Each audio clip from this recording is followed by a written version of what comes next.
Good morning. My name is Tom Goldtooth. I'm Executive Director of the Indigenous Environmental Network, and I'm very proud to have our members of a U.S.-based Climate Justice Alliance that was formed to really challenge our energy policy, climate policies, not only in the United States, but also to have a voice of frontline communities, Indigenous, Black, and people of color from the United States and take part in these UN FCCC COP meetings. So we're very concerned with what we've seen as outcome narrative, like specifically the Article 6 negotiations and the global stock take. We've been participating in those, taking our notes. We don't know what the final wording will be, but we know it's been very intense and crazy.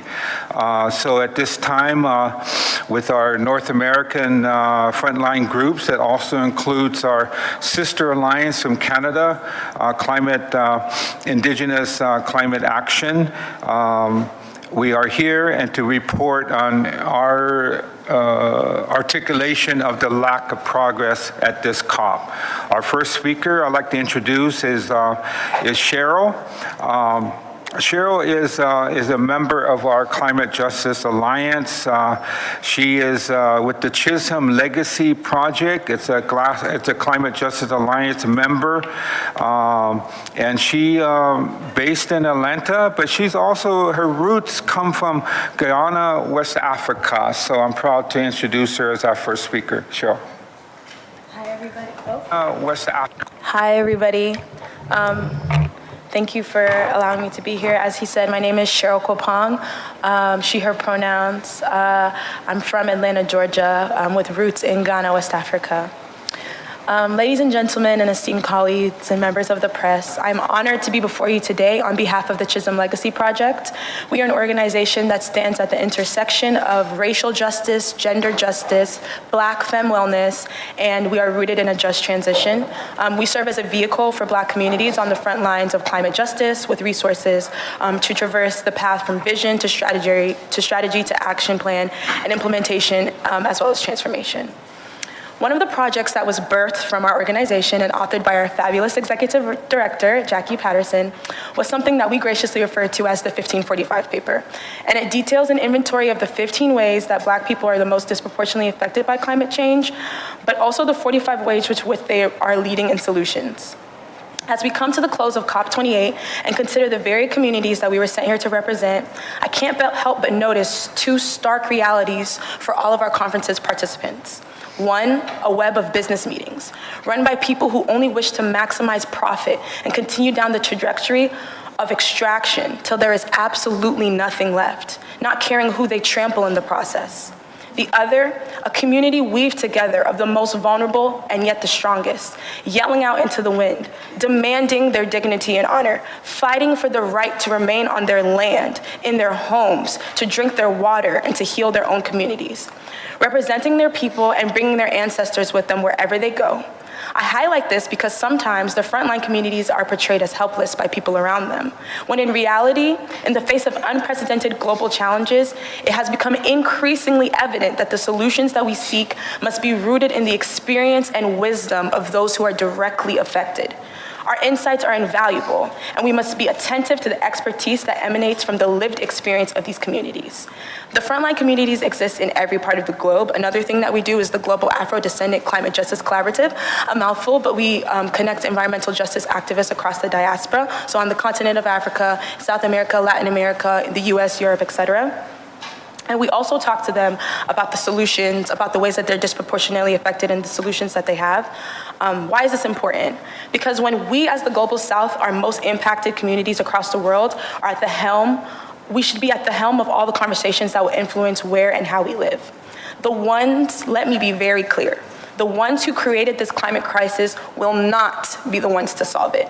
And I reject the idea and the notion that we as the global majority, but also the most adversely affected by climate change, have to negotiate the rights of our people, land, and water with our oppressors.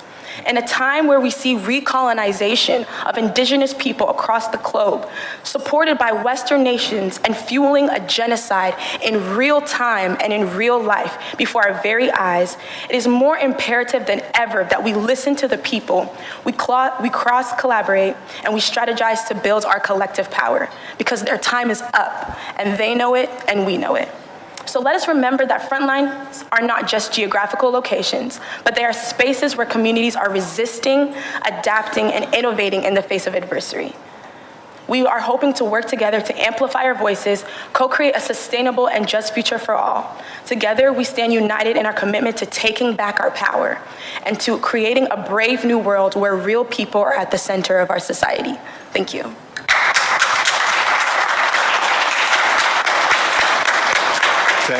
Thank you, Cheryl. As what is reflected in her presentation and is a foundation of our mission and our mandates from Indigenous, Black, and people of color, from the belly of the beast of North America, is building people power. And that's what we've been doing, and aligning with people throughout the world from the global south. The next speaker is Ariel Deranger, and she's with the Indigenous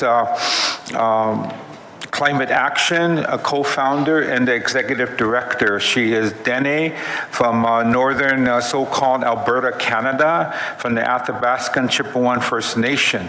Some of you may have heard of the oil sands, the tar sands, the bitumen that's taken from Mother Earth, processed in very toxic pipeline transportation routes all over North America, even going into tankers. So she's here to speak, and Ariel.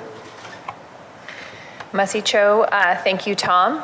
Iklanete, Dene Sotlaneta, Ariel Tsaekwe Hushe, Deranger Betsiani Hasli. As Tom stated, my name is Ariel Deranger, or Ariel Tsaekwe Deranger. My name, Ariel Tsaekwe, is Dene. I'm always proud to state that I don't have a colonial name, I only have a Dene name, and my name means Thunder Woman in my language. I have been participating in COP since 2009, and actually Tom invited me to my first COP in Copenhagen, where leaders came together to try to write the Copenhagen Accord, but they failed. And they failed to do so because of the pushback from civil society and Indigenous peoples from across the globe that demanded that we not have a global climate agreement that focused solely on the economy and calculating carbon in spreadsheets and really being devoid of a human and Indigenous rights approach. And now in 2023, what we are seeing is that we're seeing the continued push by colonial states to try to reduce human rights and the rights of Indigenous peoples back into an economic framework, and a framework that allows them to simply calculate GHGs. While the world has been applauding all of the commitments to the loss and damage and climate finance mechanisms, we still see real problems with the mechanisms that have been created within the structures here at the UNFCCC. There still lacks real processes and mechanisms that will ensure that Indigenous peoples and frontline land defenders and frontline communities received direct access to this fund. As it stands now, we are talking about big G7 states, global north, giving money to developing nation states. And while this is good, and we absolutely must see this, there must be assurances that those that have directly experienced the loss and damages from the climate crisis, those that have not contributed to the climate crisis or have contributed the least, receive those direct benefits. Without assurances and mechanisms that this happens, this is a failure. Within the negotiations for the last 2 weeks, I feel like I've been here for 2 years. What we've seen, rather than having these assurances, is that Indigenous rights have been degraded. They've been conflated with local communities. We have seen that we're not having a position within the board to determine how these mechanisms will be managed within the World Bank and other leading institutions. And instead, we are simply being given the opportunity as passive observers to try to hold them accountable. This is shameful. This is a violation of what we have fought so hard for the last 28 COPs. We cannot accept these degradations to what we have been fighting for and the continuation of no language that talks about prevention of emissions. We have nothing that allows us to talk about stopping the loss and damages to our lands and territories, stopping the loss and damages to our ecosystems, stopping the violence on our people. Instead, they are creating loopholes that companies can simply pay for what they've done. States can simply pay for what they've done. This is just another polluter pay mechanism. If there are no avenues that assure that there are mechanisms for grievances to stop the loss and damage. In addition, what we really need to be seeing is a phase out of fossil fuels. More than anything, we need to be talking about stopping the harms to the communities. As someone who comes from a community, as Tom stated, downstream from one of the largest industrial projects on planet Earth, my community doesn't even have access to this fund. As a community from the global north and from a developing nation, my community will never see a cent from the Loss and Damage Fund, and yet we have seen incredible loss and damages. The caribou in our region have declined almost 90%, a keystone species that our community relied on. We have seen the disappearance of fish, migratory birds. We've seen the extinction of animals, and many, many, many more. Every year, dozens being put on the endangered list. We live adjacent to a UNESCO World Heritage Site, which is now in crisis because of the development. And yet, we will never see a cent of this. We cannot be talking about pitting the global north against the global south. There must be responsibilities of all nations to pay for the loss and damages to people on the front line, not simply allowing colonial states to continue to have colonial rule and allow them to continue to degrade our lands and territories forever. Colonization is not something that happened. Colonization is still actively happening. I live in a colonial occupied state known as so-called Canada, and I have seen what they have continued to do to erode our rights and simply parade us around as wards of their state.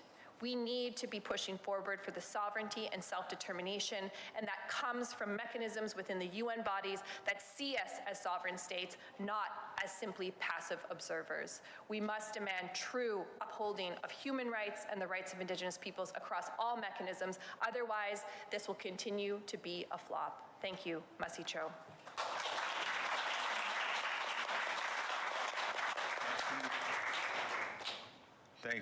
Thank you, Ariel. And very important, because one of our platforms that we have been bringing to the COP meetings for years has been a rights-based approach, but also waking up people of the world, that Indigenous peoples who come from nation states, from countries where they have inherent rights as well, not individual rights, but inherent and collective rights is very important. So thank you very much. I was taking notes as I was walking over here, scrambling from another meeting. But I must say, you know, I've been taking part in these COP meetings since COP 4. Anyone here that was early participating in the COP 4 in Argentina, raise your hand. I'm just curious. So I was there, and there were only 8 Indigenous peoples representing Indigenous territories and lands throughout the world. Things have progressed. We have a strong Indigenous caucus now, and it's been a long road. I want to say that the UNFCCC, the way I see it right now, with the language I see coming out of negotiation, the UNFCCC is a cop-out. It is not about phase-out. Traditional Indigenous knowledge tell us Mother Earth and Father Sky cannot absorb any more carbon dioxide and other greenhouse gases. This is very concerning to a lot of the Indigenous peoples, the elders, shamans, spiritual people, women leaders throughout the world that I've been lucky to talk to. Economies are run from the boardrooms of the fossil fuel industries, and as such, there are trillions of dollars at stake here at COP28. We see how the industries, the governments, with banks and investors manipulating any real action on climate change that undermine justice, undermine the inherent rights of Indigenous peoples and the human rights of local communities and fence-line communities throughout the world. As more pressure is put on the fossil fuel industries to phase out fossil fuels at source, the more pressure they put on false solutions so that they can continue to extract. That's a big term that we are concerned about, is extraction. Mineral extraction, a extractive industry, but also climate finance is based upon extraction.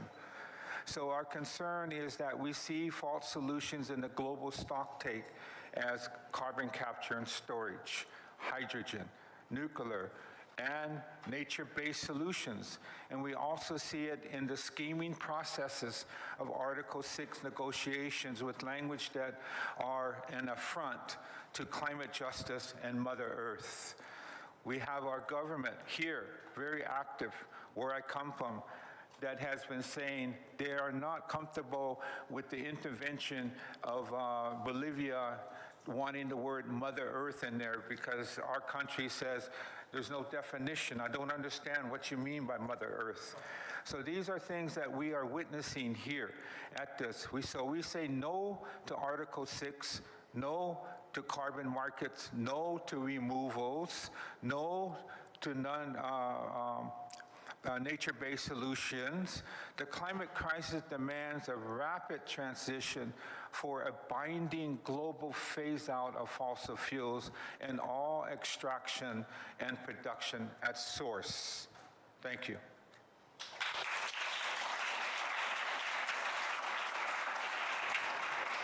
So we have some time here, and if you have any questions of any of the speakers, please state who you are, who you represent, media, and be very clear on your question if you want to direct it to one of the speakers here. I appreciate no statements, but questions. Thank you very much.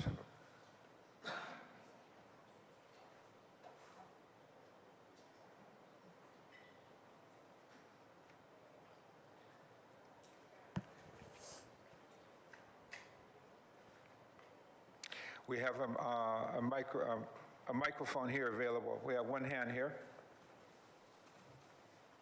Right to your right.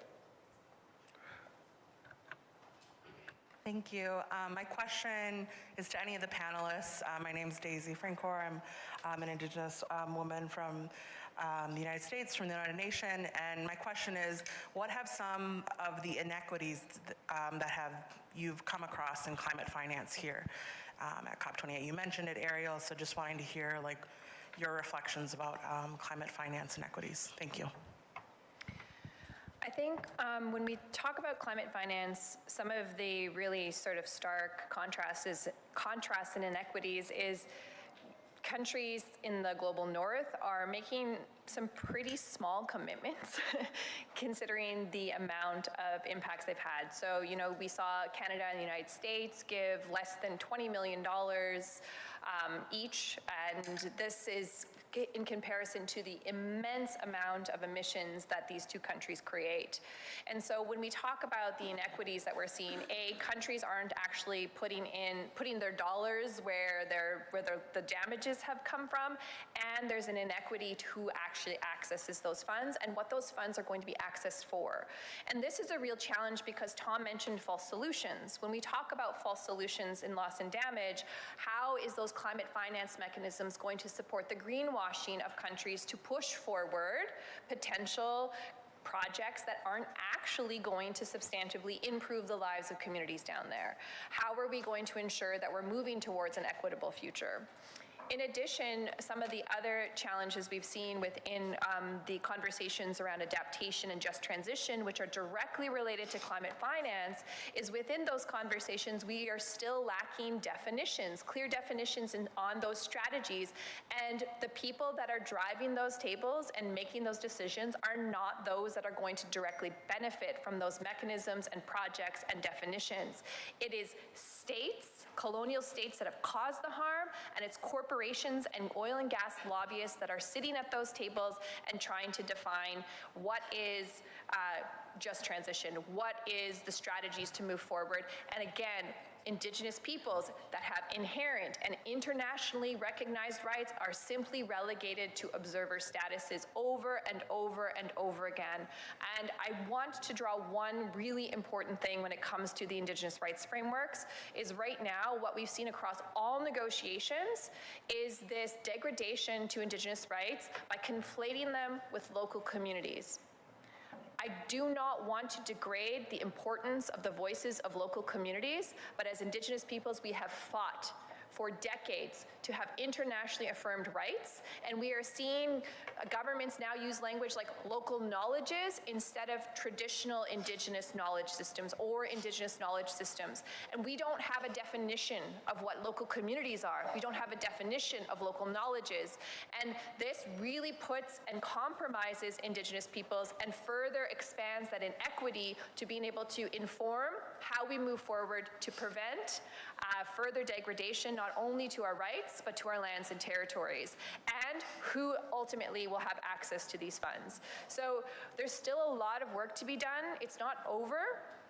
COP29 and COP30 are going to be very interesting years to see exactly how these mechanisms will actually unfold, how the World Bank will hold this, considering their track record of inequities to Indigenous peoples in the past.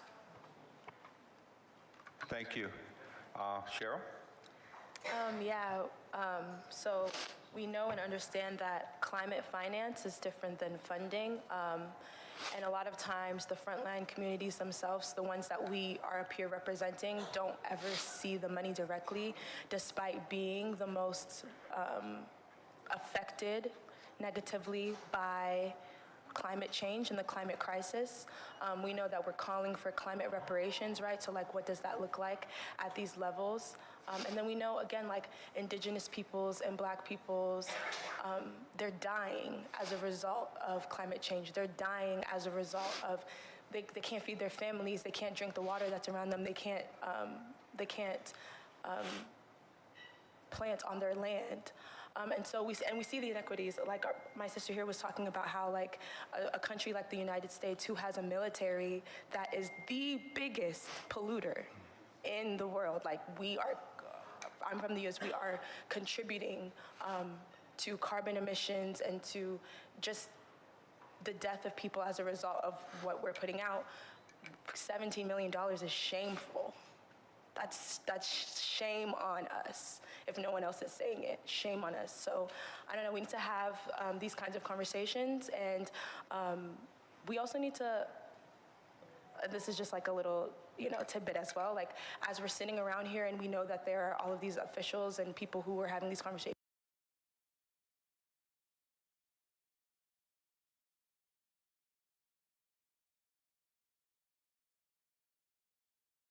this is what you're doing. It's a slap in the face, and it's showing exactly how they feel about us as the Global South and as vulnerable communities. I added a little extra in there, but Thank you. I like the word shameful. I mean, it's really difficult for those of us that come from North America because we have governments that are bullies in these settings on developing countries, pushing an economic globalization agenda that's nothing but climate capitalism at the expense of frontline communities, local communities, Indigenous peoples, women, and it does involve militarization. It does involve colonization and takings of land. It is a land grab on a massive scale.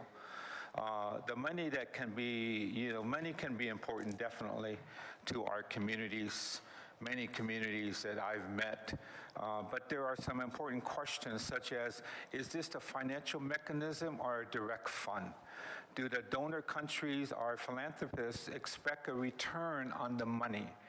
And how is the private sector involved? These are important questions that we are asking. We have Indigenous Environmental Network has a report on our webpage on climate finance that we developed last year for COP27. So it does involve, climate finance mechanisms that allow countries to invest in a multitude of financial systems to build upon carbon offsets and markets in developing countries. And as we are seeing climate finance fail to reach indigenous peoples and local communities, and so many countries are turning to carbon markets and offsets to try to generate income. We need to really look at that and the connection. 20 years of carbon markets continue to fail. There's so many reports coming out that it does not reduce emissions at source. And they fail to reduce pollution, and perhaps most important, in terms of climate change, the carbon markets allow fossil fuel industries to continue to pollute, to greenwash, to extract, to keep fossil fuels from coming out of the ground. That's why we witness here a cop-out of this COP28, not about phase out. They're even trying to entertain watered down language saying they're going to reduce fossil fuels or phase down. That's why we are here as local communities, as Black people of color, from the belly of the beast, and also standing as Indigenous peoples for our collective inherent rights. So I think that takes me up to 2 minutes left, and we got to follow the schedule here. There's another group coming, so I appreciate your patience and your time listening to our press conference here. Thank you very much.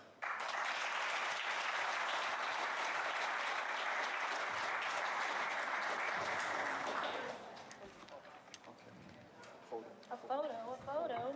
Just right here.